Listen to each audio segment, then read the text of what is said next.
The lights of New Geneva Station sparkled like stars against the dark void of space. Inside the massive orbital platform, beings from across the galaxy walked the gleaming corridors. Some had wings, others had multiple arms, and a few glowed with their own inner light. But they all had one thing in common: they were rich. Marcus Stone wiped down another table in the fancy restaurant called Stellar Heights. His white shirt was getting wrinkled from the long shift, but he could not stop working. Not when his little sister back on Earth needed expensive medicine. The restaurant served the wealthiest aliens in the galaxy, and the tips were better than anything he could make back home. He looked around the dining room. Crystal chandeliers hung from the ceiling, and soft music played in the background. The tables were set with gold plates and real silver forks. Everything here cost more than most people made in a year. A shadow fell across the entrance. Marcus looked up to see a massive figure walking through the door. The creature stood nearly 8 feet tall, with dark scales that shimmered like oil. His eyes were bright yellow, and small wisps of smoke curled from his nostrils. This was Zephyr. Blackscale, one of the richest dragons in the galaxy. Behind Zephyr walked a much smaller figure. The young dragon was only about 4 feet tall, with the same dark scales as his father. But something was different about him. He walked carefully, using metal supports under his arms. His wings were twisted and bent, nothing like the powerful wings his father had folded against his back. Helena Cross, the restaurant manager, hurried over to greet them. She was a short human woman with gray hair who had worked at fancy places her whole life. She knew how to handle important guests. "Mr. Blackscale, welcome back to Stellar Heights," she said with a bright smile. "Your usual table is ready." Zephyr nodded but said nothing. His yellow eyes scanned the room, looking for any sign of trouble. Being rich made you enemies, and dragons had many enemies. Marcus watched as Helena led them to a table near the big windows. The view showed the stars and distant planets, but the young dragon did not look outside. Instead, he kept his head down, staring at his hands. Other diners began to notice them. Marcus heard whispers in different languages. Some pointed at the young dragon's twisted wings. Others made clicking sounds with their tongues, which was how some aliens showed disapproval. The young dragon's shoulders hunched even more. He pulled his wings closer to his body, trying to hide them. Marcus felt a familiar pain in his chest. He knew that feeling of being different, of being stared at. Zephyr's business partners arrived a few minutes later. They were all dragons, but their scales were different colors: red, blue, and silver. They wore expensive suits and carried briefcases made from rare materials. As they sat down, Marcus could hear them talking about money and deals. "The mining rights on Proxima 7 are worth billions," said the red dragon. "Yes, but the humans are causing problems again," replied the blue one. "They keep talking about worker safety and environmental protection." Zephyr listened but kept glancing at his son. The young dragon had not touched his water glass or looked at the menu. He just sat there, trying to become invisible. The restaurant had a small stage where musicians played during dinner. Tonight, a band from the Centauri system was performing. Their music was soft and flowing, perfect for dancing. Soon, couples began moving to the dance floor. Marcus served drinks to other tables, but he kept watching the young dragon. The boy's eyes followed the dancers, and for a moment, his face lit up with wonder. But then he looked down at his twisted wings, and the light faded from his eyes. A beautiful alien couple glided past their table. The female had butterfly wings that sparkled with rainbow colors. Her partner had 4 arms that moved in perfect rhythm. They spun and dipped, their movements graceful and free. The young dragon watched them with such longing that Marcus felt his heart break. He had seen that look before, in his sister's eyes when she watched other kids play sports. It was the look of someone who wanted to join in but knew they never could. More couples joined the dance floor. Dragons with powerful wings soared above the other dancers, their movements elegant and proud. Even the earthbound aliens moved with confidence and joy. Marcus finished serving his table and walked toward the kitchen. As he passed the blackscale table, he heard the young dragon whisper to his father, "Can we go home now, Dad?" Zephyr looked at his son with sad eyes. We just got here, Finn. I have important business to discuss. But everyone is staring, Finn said, his voice barely audible. Let them stare, Zephyr replied, but his voice was not convincing. You are a black scale. You should be proud. Finn shrank further into his chair. Marcus could see tears forming in the young dragon's eyes. That was when Marcus made a decision that would change everything. He had 15 minutes left on his break, and he was going to use them. He walked over to the black scale table, his heart pounding. Zephyr looked up at him with those fierce yellow eyes, and Marcus almost lost his nerve. But then he saw Finn's face and he found his courage. Excuse me, Marcus said politely. I could not help but notice you watching the dancers. Zephyr's eyes narrowed. Is there a problem? No, sir, not at all. Marcus turned to Finn. My name is Marcus. I was wondering if you might like to try a dance move. Finn looked up in surprise. But I cannot fly like them. That is okay, Marcus said with a smile. Some of the best dances happen on the ground. Zephyr started to object, but Marcus continued talking to Finn. Where I come from, we have something called line dancing. Everyone stands in rows and does the same steps together. No flying required. Finn's eyes grew wide. Really? Really? Want me to show you? Finn looked at his father, who seemed torn between protecting his son and giving him what he wanted. Finally, Zephyr nodded. Marcus stepped back and began to demonstrate. He moved his feet in a simple pattern. Step, step, turn, step. His movements were precise and strong, like a soldier. Marching. The key is rhythm, Marcus explained. Feel the beat in your chest and let your body follow it. Finn stood up carefully, balancing on his support devices. He tried to copy Marcus's movements, but his feet got tangled. That is okay, Marcus said. Try again. This time just focus on the music. Other diners began to notice what was happening. Some continued whispering, but others watched with genuine interest. The band saw them too and adjusted their music to match Marcus's steps. Finn tried again. This time he found the rhythm. His feet moved in time with the music and his whole body swayed with the beat. A smile spread across his face. You are a natural, Marcus said. Now try adding your arms. Finn lifted his twisted wings and moved them in time with his feet. They might not have been able to carry him into the air, but they could still be part of the dance. Look at me, Dad, Finn called out, his voice full of joy. Zephyr watched his son with amazement. For the first time in years, Finn was not hiding from the world.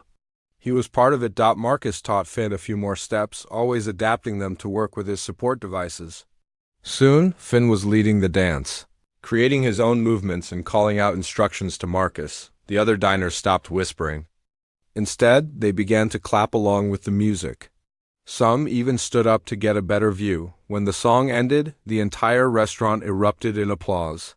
Finn beamed with pride, standing tall for the first time all evening. Thank you, he said to Marcus. That was amazing. Marcus smiled back. You did all the work. I just showed you how to start. As Marcus returned to his duties, he noticed Zephyr watching him with a strange expression. The powerful dragon looked confused, as if he had just seen something that did not fit with everything he thought he knew about the world. The business meeting continued, but Zephyr's attention kept drifting to his son. Finn was still moving slightly to the music, practicing the steps Marcus had taught him. The young dragon looked happier than he had in months. For Zephyr, something fundamental had shifted. A human, a species he had always considered inferior, had given his son something precious. Something that all of Zephyr's wealth and power had never been able to provide. The realization would keep him awake for many nights to come. Zephyr sat at his business table, but his mind was somewhere else. The other dragons were talking about mining contracts and trade routes, but all he could think about was his son's smile. When had he last seen Finn look so happy? The humans on Kepler Station are asking for better working conditions again, said the red dragon, whose name was Victor Kane. They want shorter hours and safety equipment? Typical, growled the blue dragon. Humans always want more than they deserve. Zephyr nodded automatically, but his heart was not in it. Across the restaurant, he could see Finn still moving slightly to the music, practicing the steps Marcus had taught him. The young dragon looked alive in a way Zephyr had not seen in years. "Are you listening, Zephyr?" Victor's voice was sharp with irritation. "Of course," Zephyr replied, but he was lying. He had missed the entire conversation about profit margins and labor costs. Victor's yellow eyes narrowed. "You seem distracted tonight. Perhaps watching your son dance with that human servant has affected your judgment." The other dragons at the table went quiet. They all knew Victor did not like humans, but openly insulting Zephyr's son was dangerous territory. "My son is not your concern," Zephyr said coldly. "Everything about this family is my concern when it affects business," Victor replied. "The other clans are already talking about what happened here tonight. A black scale dancing with a human? It makes us all look weak." Zephyr's claws dug into the expensive tablecloth. Smoke began to curl from his nostrils. "Watch your words, Victor." "I speak the truth." Dragons are meant to soar above lesser species, not roll around on the ground with them. Before Zephyr could respond, Marcus appeared at their table with a tray of drinks. He set down each glass carefully, showing no fear of the angry dragons or the tension in the air. "Is there anything else I can get for you, gentlemen?" Marcus asked politely. Victor looked at him with disgust. "Yes, you can explain why you thought it was appropriate to touch a dragon child without permission." Marcus stayed calm. "I asked permission first, and I was very careful to respect his boundaries." "Respect?" Victor laughed harshly. "You have no idea what respect means. Dragons do not need pity from humans." "I was not offering pity," Marcus replied. "I was offering friendship." The simple honesty in his voice made something twist in Zephyr's chest. This human had not seen Finn as broken or weak. He had seen him as a person who wanted to dance. Victor stood up, his massive frame towering over Marcus. "You forget your place, human. We are not friends. We are not equals. You exist to serve us, nothing more." Marcus did not back down. "Everyone deserves to be treated with kindness, regardless of their species." "Kindness?" Victor's laugh was ugly. "Your kind shows kindness because you are too weak to show strength. That is why humans will always be servants while dragons rule." Zephyr watched the exchange with growing unease. He had always believed what Victor was saying. Dragons were stronger, smarter, and more powerful than humans. But something about Marcus's behavior did not fit that belief. "Dad, can Marcus teach me more steps later?" Finn appeared at the table, his eyes bright with excitement, Victor's face twisted with anger. "This is exactly what I am talking about. The boy thinks he can be friends with a human servant. It is embarrassing. Do not speak about my son that way," Zephyr warned. "Someone needs to teach him proper behavior." Victor shot back, starting with knowing his place. Without warning, Victor swept his arm across the table, knocking over glasses and sending Finn's walking supports clattering to the floor. The metal devices hit the ground with a loud crash that echoed through the restaurant. "Oops," Victor said with a cruel smile. "How clumsy of me." Finn stared at his supports on the floor, his face turning red with shame. Other diners turned too. "Look," and the young dragon seemed to shrink into himself, but Marcus was already moving. He knelt down and carefully picked up the supports, checking them for damage. Then he helped Finn get them positioned properly under his arms. "Are you okay?" Marcus asked quietly. Finn nodded, but tears were building in his eyes. The moment of joy from the dance was gone, replaced by the familiar feeling of being different and unwanted. Victor watched with satisfaction. This is what happens when dragons try to be something they are not. The boy needs to accept his limitations. That was when Marcus did something that shocked everyone at the table. He stood up and looked Victor directly in the eyes.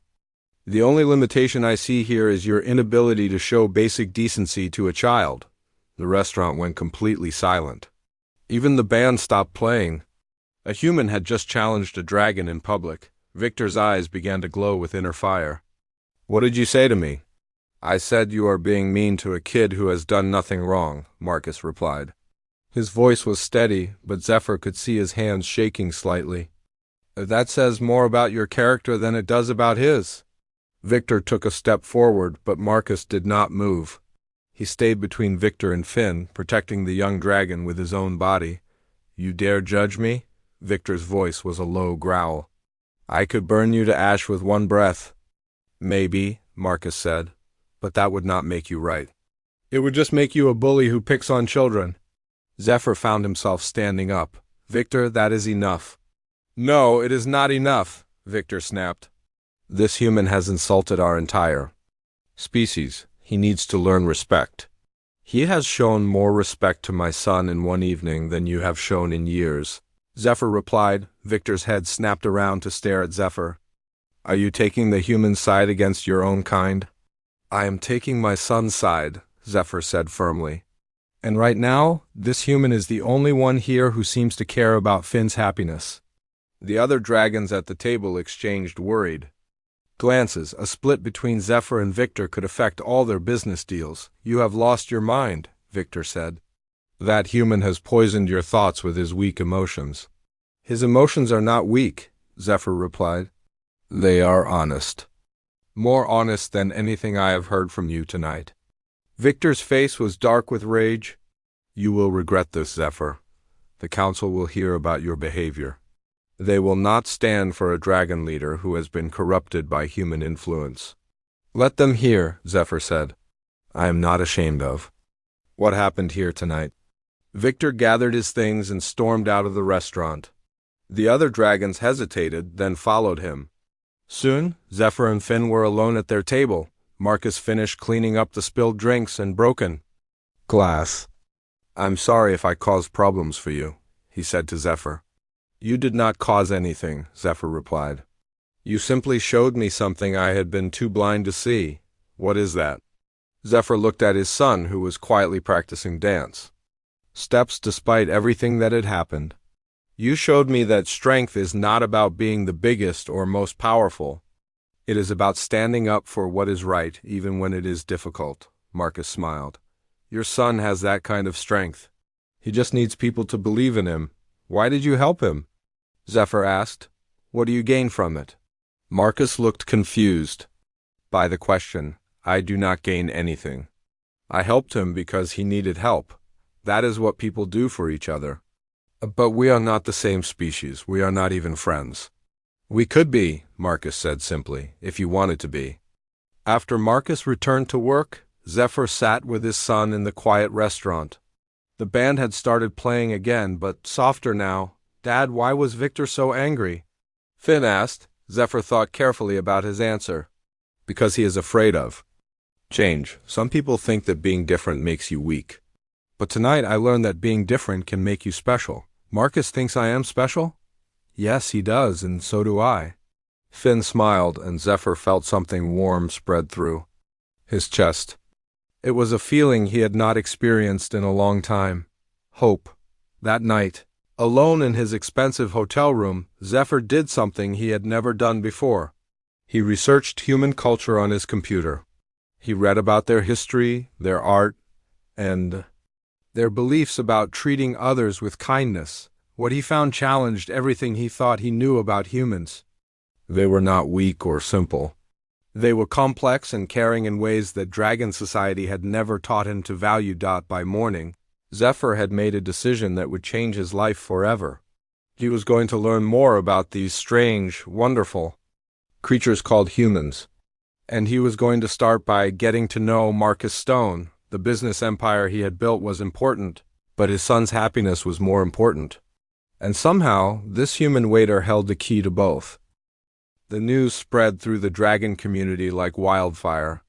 Within 2 days, every important dragon in the galaxy knew about what had happened at Stellar Heights. Zephyr Blackscale had taken the side of a human against his own kind, Victor Kane. Made sure the story got worse with each telling. He told everyone that Zephyr had lost his mind, that he was weak and unfit to lead dragon businesses. He held meetings in expensive offices and private clubs, gathering support from other dragons who feared change. "Zephyr has been corrupted by human emotions," Victor said to a room full of dragon businessmen. "He cares more about his crippled son than about our people's future. This makes him dangerous." The dragons in the room nodded and made angry sounds. Many of them had worked with Zephyr for years, but loyalty meant nothing when money was at stake. "What do you propose we do?" asked one of the dragons. "The Dragon Council must review his fitness to lead," Victor replied. "We cannot allow someone who has been compromised by human influence to represent our interests." Meanwhile, Marcus was having his own problems. Word had gotten out that he was friends with the Blackscale family. Some humans at the space station thought he was betraying his own kind by helping wealthy aliens. "You should not trust them," said Jake Miller, another human who worked in the station's maintenance department. "Dragons only care about dragons. They are using you." Marcus shook his head. "Zephyr and Finn are not using me. They are good people who needed help." "Good people?" Jake laughed bitterly. "Dragons have kept humans as second-class citizens for centuries. They pay us barely enough to survive while they live in luxury, and you think they are good people?" Marcus could not argue with that. It was true that dragons had most of the power and wealth in the galaxy, but he had seen something real in Zephyr's eyes when he watched his son dance. That was not fake. "Maybe some dragons are bad," Marcus said. "But that does not mean all of them are." Jake walked away, shaking his head. "You are going to get your heart broken, Marcus. Just wait and see." At the other end of the station, Finn was discovering something wonderful. His father had given him access to the computer systems, and he was learning about human culture. He read about their music, their art, and their ways of helping people with disabilities. "Dad, look at this," Finn said excitedly, showing Zephyr a video on his screen. "Humans have something called the Paralympics. It is like the Olympics, but for people who have physical challenges." Zephyr watched the video with amazement. Humans with missing limbs, blind humans, and humans in wheelchairs were competing in sports at the highest level. They were not hiding their differences or being ashamed. They were celebrating them. "And look at this," Finn continued, pulling up another video. "This human was born without legs, but he learned to dance on his hands. He won competitions and everything." Zephyr felt something shift inside his chest. In dragon society, Finn would always be seen as broken, someone to be pitied or hidden away. But in human society, he might be seen as someone with unique abilities. "Would you like to learn more about human adaptive techniques?" Zephyr asked his son. Finn's eyes lit up. "Could I really? We could hire human teachers? Learn about their methods. That would be amazing," Finn said. Then his face fell. "But what about Victor and the others? They already think you are doing too much for humans." Zephyr put a gentle claw on his son's shoulder. "Let me worry about Victor. You focus on learning and growing." But Victor was not going to be easy to ignore. 3 days after the restaurant incident, an official message arrived from the Dragon Council. They were calling for a formal review of Zephyr's fitness to lead dragon business interests. The message was delivered by a silver dragon named Martin Gray, who had been Zephyr's friend for many years. Martin looked uncomfortable as he handed over the official papers. "I'm sorry, Zephyr," Martin said. "Victor has convinced half the council that you are no longer reliable." "What exactly am I accused of?" Zephyr asked. "Compromised judgment? Putting human interests above dragon interests? Allowing emotional attachment to cloud your business decisions?" Zephyr read through the papers carefully. The council was giving him 30 days to prove that his human association had not damaged his ability to lead. If he failed, he would be removed from all leadership positions and banned from dragon business consortiums. "This is ridiculous," Zephyr said. "I helped my son learn to dance. That is not a crime." "Victor is making it about more than that," Martin explained. "He is saying that you have lost sight of what matters to our people, that you care more about individual feelings than about dragon supremacy." "Maybe I do," Zephyr said quietly. Martin's eyes widened. "You cannot say things like that." "Not if you want to keep your position. What if I do not want to keep it? What if there are more important things than business and power?" "Like what?" Zephyr looked toward Finn's room, where his son was still researching human culture. "Like seeing my son happy. Like treating all people with dignity, regardless of their species." Martin shook his head sadly. "Victor is right. You have been changed by human influence. The old Zephyr would never have said such things. Maybe the old Zephyr was wrong about a lot of things. After Martin left, Zephyr sat alone in his expensive hotel suite, thinking about his choices. He could apologize to the council, distance himself from Marcus and human culture, and go back to the way things were. It would be easy, and it would protect his business empire, but it would also mean betraying his son and ignoring the truth he had discovered about human kindness.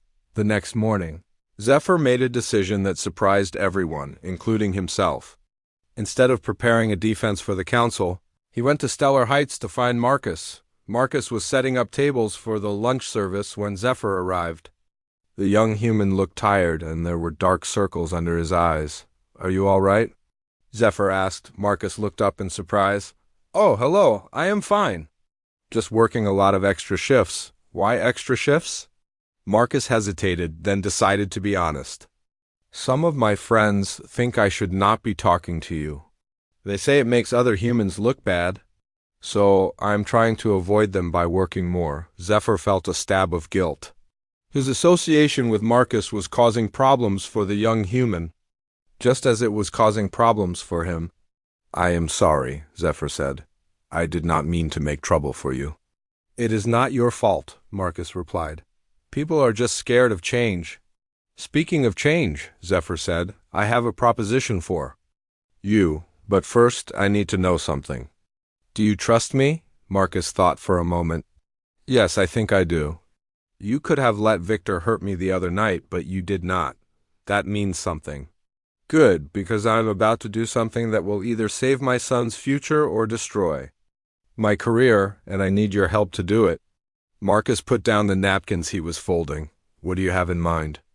"I want to start a business partnership between humans and dragons. A company that makes adaptive technology for disabled people of all species." Marcus stared at him. "Are you serious?" "Completely serious. I have been researching human innovations. In disability support, your people have developed amazing technologies that could help beings across the galaxy. But you need funding and resources to make them widely available. And you think dragons would invest in something like that?" "Not most dragons," Zephyr admitted. "But some might, especially if we can prove that it is profitable and beneficial to everyone involved." Marcus was quiet for a long moment. "This is about more than just business, is it not?" "Yes," Zephyr said. "It is about proving that cooperation between species can create something better than either of us could build alone. It is about showing my son that being different does not mean being less valuable, and if the Dragon Council does not like it, then I will lose everything I have built over the past century. My businesses, my reputation, my place in Dragon society." Marcus looked at him with newfound respect. "You would risk all of that for this idea?" "I would risk all of that for my son's future. And for the chance to prove that Victor and people like him are wrong about humans." Marcus smiled slowly. "When do we start?" "Now," Zephyr said. "We have exactly 27 days to create something. That will change the Council's mind about human-dragon cooperation." "That is not very much time." "No," Zephyr agreed. "But I have learned something from watching you with Finn. Sometimes the most important things happen quickly when you are not expecting them." As they shook hands, both Marcus and Zephyr knew they were starting something that would either bring their peoples together or tear them further apart. There was no middle ground anymore. The challenge had been set, and the future of human-dragon relations would be decided in less than a month. Marcus stared at the pile of technical drawings spread across the table in Zephyr's hotel suite. The papers showed designs for mobility devices, communication aids, and sensory enhancement tools. Everything looked incredibly advanced and expensive. "I do not understand half of these designs," Marcus admitted. "I am just a waiter, not an engineer." "You do not need to be an engineer," Zephyr replied. "You understand people. You know what Finn needed when he wanted to dance. That kind of understanding is more valuable than technical knowledge." Finn looked up from his computer where he had been researching human disability advocacy groups. "Marcus, Could you explain how humans think about helping people with disabilities? Your approach seems different from ours. Marcus sat down next to the young dragon. Well, humans believe that everyone should have the chance to participate in life. We do not hide people away or make them feel ashamed. Instead, we try to change the world to include everyone. But how do you change the world? Finn asked. One person at a time, Marcus said. We start by believing that everyone has value, then we figure out how to help them show that value to others. Zephyr listened carefully to this conversation. In dragon society, weakness was something to overcome or hide. But humans seem to think that differences could be strengths if properly supported. We need more help, Zephyr said. This project is too big for just the three of us. Marcus nodded. I know someone who might be interested. Her name is Lisa Harper. She works with a human rights organization here on the station. What kind of human rights? Zephyr asked carefully. Equal treatment for all species. Fair wages. Safe working conditions, access to education and health care. She has been fighting for these things for years. Zephyr hesitated. Will she trust me? Most human rights activists see dragons as the enemy. Only one way to find out, Marcus said. 2 hours later, they met Lisa Harper at a small cafe in the station's human quarter. She was a woman in her 40s with short brown hair and intelligent eyes that seemed to see everything. When she walked in and saw Zephyr, her expression became guarded. Marcus told me you want to help disabled people, she said, sitting down carefully. Forgive me if I am suspicious. Dragons are not known for their charity toward other species. You have every right to be suspicious, Zephyr replied. My people have not treated humans fairly. But I want to change that, starting with this project. Lisa studied his face. What exactly are you proposing? Zephyr explained his idea for adaptive technology that would work for multiple species. Lisa listened without interrupting, occasionally taking notes on her tablet. The technology sounds promising, she said when he finished, but I have questions about your motives. What do you gain from this? I gain the chance to help my son. And others like him? Zephyr said honestly. And maybe I gain some redemption for years of ignoring human suffering. Lisa looked at Finn, who had been quiet during the meeting. What do you think about your father's plan? Finn straightened up. I think it is the most important thing we could do. For too long, people like me have been told to hide or be ashamed. But Marcus showed me that being different can be special. If we can help others feel that way too, we should try. Something. In Finn's earnest voice seemed to convince Lisa. All right, I will help you, but I have conditions. Name them, Zephyr said. First, humans must be equal partners in this project, not just workers. Second, any technology we develop must be affordable for ordinary people, not just the wealthy. Third, if you betray us or use this for personal gain, I will make sure the whole galaxy knows about it. Zephyr extended his claw for a handshake. Agreed. The next 2 weeks were the busiest of Marcus's life. During the day, he worked his regular shifts at the restaurant. In the evenings, he joined planning sessions for their new company. They decided to call it Universal Access Technologies. Lisa brought in 3 human engineers who specialized in adaptive equipment. Zephyr provided funding and access to advanced manufacturing facilities. Finn became their first test subject and their inspiration. Their breakthrough came when they were working on a mobility enhancer for Finn. The human engineers had designed a support system that worked with his damaged wings instead of replacing them. Combined with Dragon anti-gravity technology, it allowed him to achieve a form of flight. Try it now, said Amy Chun, the lead engineer. Finn activated the device. Slowly, carefully, he lifted off the ground. His twisted wings spread wide, and the support system helped them catch the air currents. For the first time in his life, he was flying. Dad, look at me, Finn called out, floating 3 feet above the floor. I am really flying. Zephyr felt tears forming in his eyes. His son looked so happy, so free. This was what he had been fighting for, but their success did not go unnoticed. Victor Kane had spies everywhere, and he soon learned about the project. He was furious that Zephyr was continuing to work with humans despite the Council's warnings. "This proves everything I have been saying," Victor told his supporters. "Zephyr is completely under human influence. He's giving our advanced technology to an inferior species." Victor began a campaign of sabotage. Dragon suppliers suddenly refused to sell materials to Zephyr's project.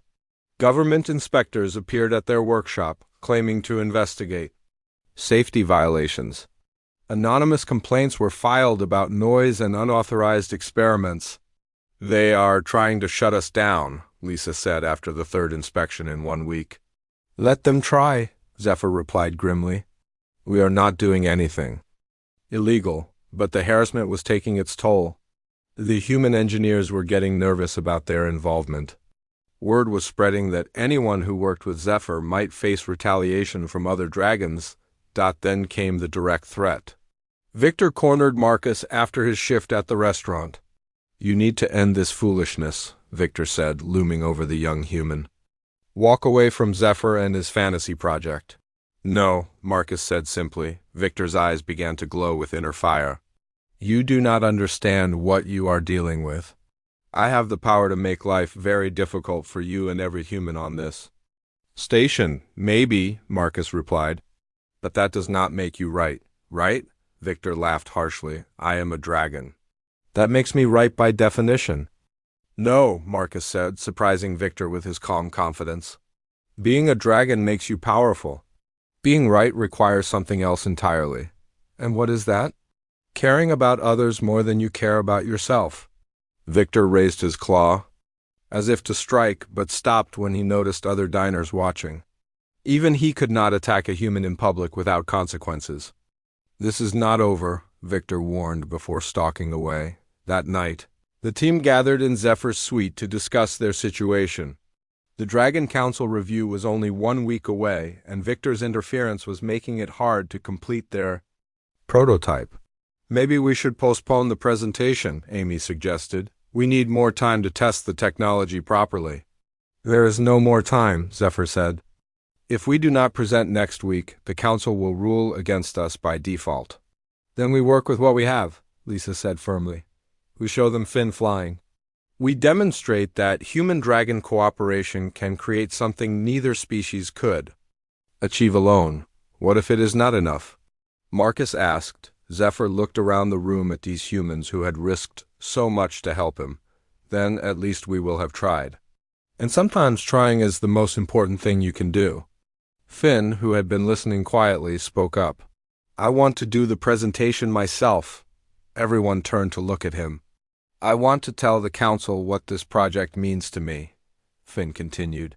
"I want them to see that working with humans has not made me weaker, it has made me stronger." Zephyr felt pride swell in his chest. His son was growing into someone brave and principled, someone who stood up for what he believed in. "Are you sure?" Zephyr asked. "It will not be easy. The Council members can be very harsh." "I am sure," Finn said. "Someone needs to speak for all the people who are different, who need help to show their true potential. I want to be that voice." As they prepared for the most important presentation of their lives, none of them knew that Victor was planning one final surprise that would test everything they had built together. The Dragon Council chamber was the most impressive room Marcus had ever seen. The ceiling stretched up 50 feet, covered in gold and precious stones. 12 massive chairs arranged in a circle, each one carved from a single piece of rare crystal. This was where the most powerful dragons in the galaxy made decisions that affected billions of lives. Marcus stood beside Zephyr and Finn at the center of the circle, trying not to show how nervous he felt. Around them sat the 12 council members, their eyes glowing in the dim light. Some looked curious, others looked annoyed, and a few looked downright hostile. Victor Kane sat in the chair directly across from them. He wore his finest robes and had a confident smile on his face. Next to him sat several other dragons who supported his position.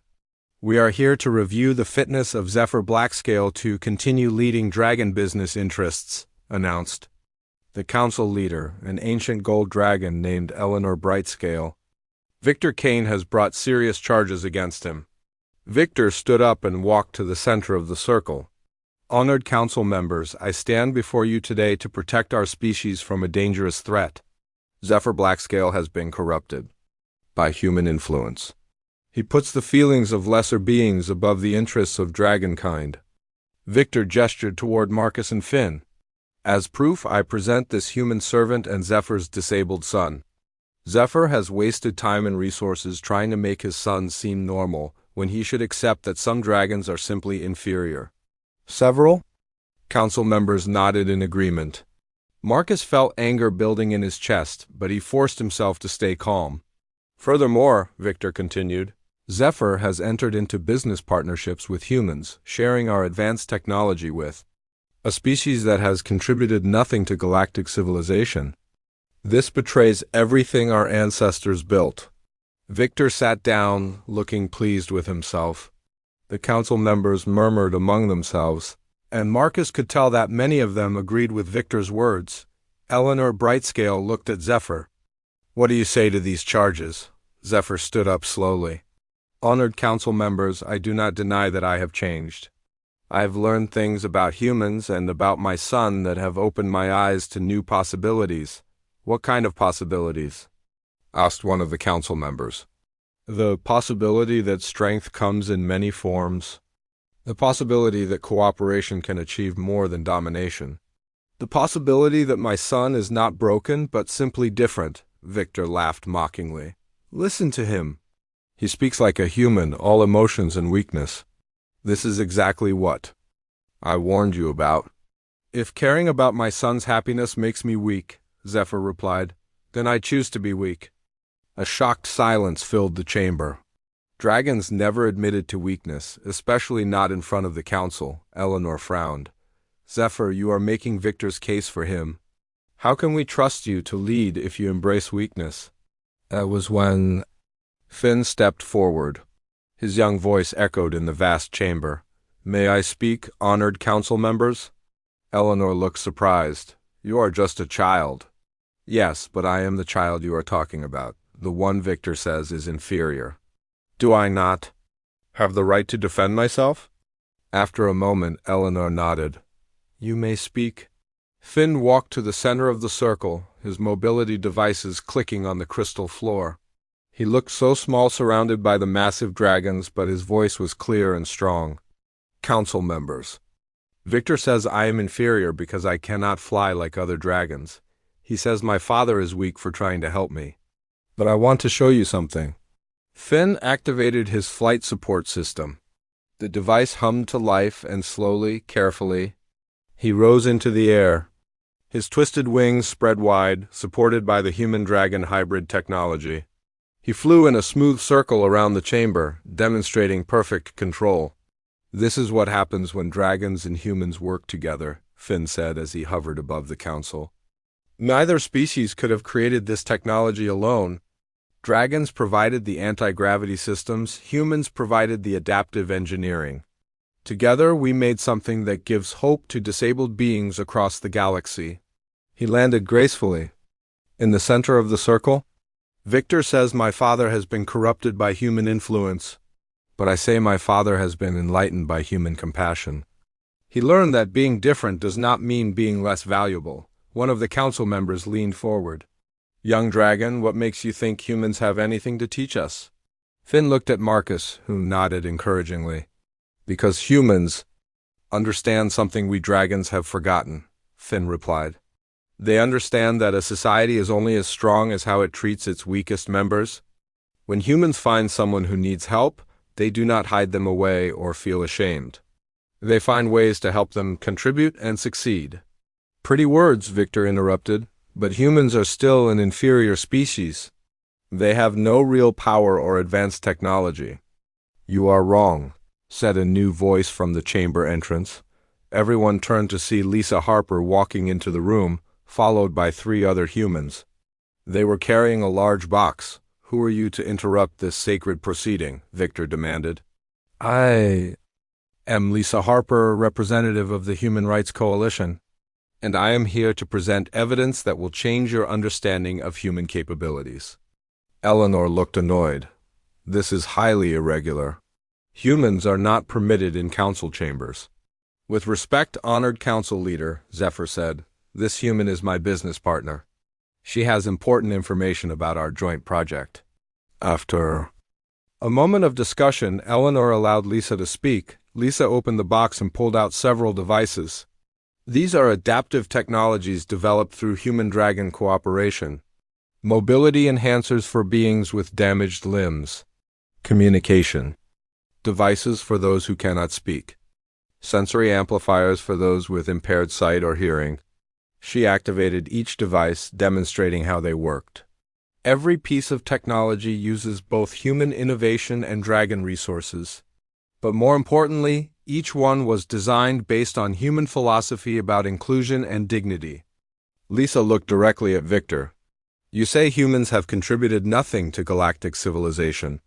But we have contributed something you apparently lack, the understanding that every being has value and potential. Victor's face darkened with rage. Enough of this nonsense. These devices are clever toys, nothing more. They do not change the fundamental truth that dragons are superior to humans. Then prove it, Marcus said, stepping forward. Victor turned to stare at him. What did you say? I said prove it. Show us your superior dragon technology helping disabled beings. Show us your superior dragon compassion, creating hope for those who are different. Victor sputtered with anger. I do not need to prove anything. To a human servant. Actually, you do, said Eleanor Brightscale, her voice thoughtful. The evidence presented here suggests that human-dragon cooperation produces remarkable results.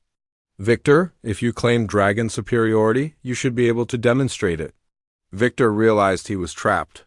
He had no examples of dragons helping disabled individuals or creating inclusive technologies. This whole proceeding is ridiculous, Victor said desperately. We are dragons, we soar above lesser species. We do not need to justify ourselves to anyone. Maybe that attitude is the problem, said another council member. Maybe our belief in superiority has made us blind to opportunities for growth and cooperation. Eleanor stood up, her massive form commanding attention. I have heard enough. The evidence shows that Zephyr's association with humans has not weakened him or compromised his judgment. Instead, it has led to innovations that benefit all species. She looked around the circle at the other council members. Furthermore, the young dragon's presentation demonstrates that strength comes in many forms. His courage and wisdom honor our species. Victor could not believe what he was hearing. You cannot be serious. You are going to choose humans over your own kind? We are choosing progress over prejudice, Eleanor replied firmly. We are choosing cooperation over domination. We are choosing the future over the past. The council voted unanimously to clear Zephyr of all charges. More than that, they voted to establish a formal partnership program between dragon and human communities. As the council session ended, Victor stormed out, followed by his few remaining supporters. But most of the dragons stayed to examine the adaptive technologies and ask questions about the cooperation program. Months later, Marcus stood in the same restaurant where everything had started. But now it looked different. Dragons and humans worked together as servers and cooks. Disabled beings of multiple species moved freely through the dining room. Supported by adaptive technologies on the dance floor, Finn was teaching a group of young beings how to create movements that worked with their unique abilities. Some flew, some rolled, some moved on multiple legs. All of them were laughing and having fun. Zephyr joined Marcus at the observation deck. Do you ever wonder what would have happened if you had not helped Finn that first night? Marcus smiled. I try not to think about that. I prefer to focus on what did happen. A young dragon learned he was special, a powerful father learned about compassion, and two species learned they are stronger together than apart. And you? Zephyr asked. What did you learn? I learned that kindness is the most powerful force in the universe. It can change minds, heal hearts, and transform entire civilizations.